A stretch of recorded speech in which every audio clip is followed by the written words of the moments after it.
School കലോത്സവം സമ്മാനിച്ച താരസുന്ദരിമാരിൽ ഒരാളായിരുന്നു നവ്യ നായർ. കലോത്സവ വേദിയിൽ നിന്നും കണ്ണീരൊലിപ്പിച്ചിറങ്ങിപ്പോയ നവ്യ നായർ എന്ന പ്രതിഭയാണ് സിബി മലയിൽ ചിത്രമായ ഇഷ്ടത്തിലൂടെ സിനിമയിലേക്ക് എത്തിയത്.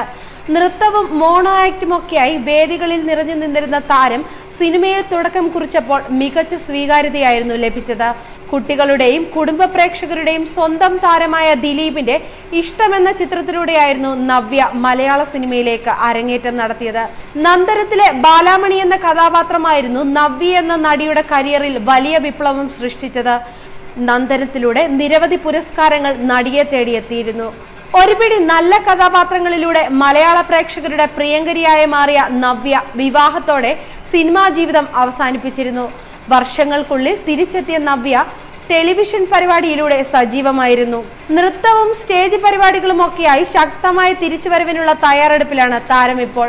അടുത്തിടെ പുറത്തിറങ്ങിയ ചിഹ്നം ചെറുകിളിക്ക് മികച്ച സ്വീകാര്യതയായിരുന്നു ലഭിച്ചത്. സിനിമയിൽ സജീവമല്ലെങ്കിലും നവ്യയുടെ കുറവ് ആരാധകർക്ക് അനുഭവപ്പെടാറില്ല. സോഷ്യൽ മീഡിയയിൽ ഏറെ സജീവമായ താരം വിശേഷങ്ങളെല്ലാം പങ്കുവയ്ക്കാറുണ്ട്.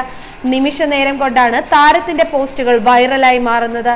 താൻ സിനിമയിലേക്ക് വരാൻ കാരണം ദിലീപാണെന്നും ദിലീപിന്റെ പിന്തുണ തനിക്ക് ഒരിക്കലും മറക്കാനാവില്ലെന്നും ഒരു വാരികയ്ക്ക് കൊടുത്ത അഭിമുഖത്തിൽ വെളിപ്പെടുത്തിയിരിക്കുകയാണ് നവ്യ. നവ്യയുടെ വാക്കുകൾ ഇങ്ങനെ: ഇഷ്ടത്തിന് വേണ്ടി സംവിധായകൻ സിബി മലയിൽ എന്റെ ഫോട്ടോ കണ്ട് സ്ക്രീൻ ടെസ്റ്റ് ചെയ്യാനായി വിളിച്ചു. തൃശ്ശൂരിലെ ലൂസിയ ഹോട്ടലിലായിരുന്നു ടെസ്റ്റ്. ഞാൻ അവതരിപ്പിച്ച മോണോ ആക്ട് അവർ വീഡിയോയിലെടുത്തു. അത് ദിലീപേട്ടന് അയച്ചു കൊടുത്തു. ദിലീപേട്ടനും മഞ്ജു ചേച്ചിയും ഇരുന്ന് വീഡിയോ കണ്ടാണ് എന്നെ സെലക്ട് ചെയ്യുന്നത്. അന്ന് ഈ കുട്ടി പോരാ എന്ന് അവർ പറഞ്ഞാൽ തീർന്നില്ലേ, പിന്നെ ഞാനില്ലല്ലോ, നവ്യ പറഞ്ഞു. ഒരു വ്യക്തി എന്ന നിലയിൽ എനിക്ക് അദ്ദേഹത്തോട് വലിയ റെസ്പെക്റ്റ് ആണ്. ഇഷ്ടത്തിന്റെ ലൊക്കേഷനിൽ ഒരു സംഭവം ഉണ്ടായി. അന്ന് ഒരു സിനിമാ മാസികയ്ക്ക് വേണ്ടി അവിടെ ഒരു ഫോട്ടോഷൂട്ട് നടക്കുന്നുണ്ട്. ഫോട്ടോയ്ക്ക് പോസ്റ്റ് ചെയ്യുന്ന സമയത്ത് ദിലീപേട്ടൻ എന്റെ തോളത്ത് കൈവച്ചു. പടപടാന്ന് എന്റെ നെഞ്ചിടിക്കാൻ തുടങ്ങി. ആദ്യമായിട്ടാണ് പുറത്തുള്ള ഒരാൾ എന്നെ തൊടുന്നത്.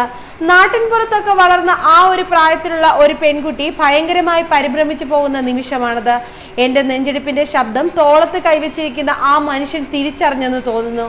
ദിലീപേട്ടൻ പറഞ്ഞു, മോള് പേടിക്കേണ്ട കേട്ടോ, ഞങ്ങളൊന്നും ചെയ്യില്ല, നമ്മളെല്ലാവരും ഇനി ഒന്നായിട്ട് വർക്ക് ചെയ്യാൻ പോവുകയാണ്. ആ വാക്കുകളിലുള്ള പരിഗണനയും പിന്തുണയും എനിക്കൊരിക്കലും മറക്കാനാവില്ല, നവ്യ പറഞ്ഞു. ദിലീപുമായി തുടക്കം മുതലേയുള്ള സൗഹൃദം ഇപ്പോഴുമുണ്ട്. തന്നെ കളിയാക്കാനായി കിട്ടുന്ന ഒരവസരവും അദ്ദേഹം കളയാറില്ല. ഒരിക്കൽ വീട്ടിൽ വന്നപ്പോൾ ഇവിടെ കറണ്ടൊക്കെ ഉണ്ടോ എന്ന് ചോദിച്ചായിരുന്നു അദ്ദേഹം കളിയാക്കിയത്. ആദ്യകാലത്ത് അധികം പുരോഗതികളൊന്നുമില്ലാത്ത സാധാരണ നാട്ടിൻപുറമായിരുന്നു തന്റെ നാട്. കലാജീവിതത്തിന് പൂർണ്ണ പിന്തുണ നൽകുന്നയാളാണ് ഭർത്താവും കുടുംബവും. ചിന്നച്ചെറു കിളിയുടെ റിലീസിന് സകുടുംബവും ഒത്താണ് താരമെത്തിയത്. ഇന്നും തന്റെ നൃത്ത പരിപാടികൾക്കായി അച്ഛനും അമ്മയും മുന്നിലുണ്ടാകുമെന്ന് താരം പറയുന്നു.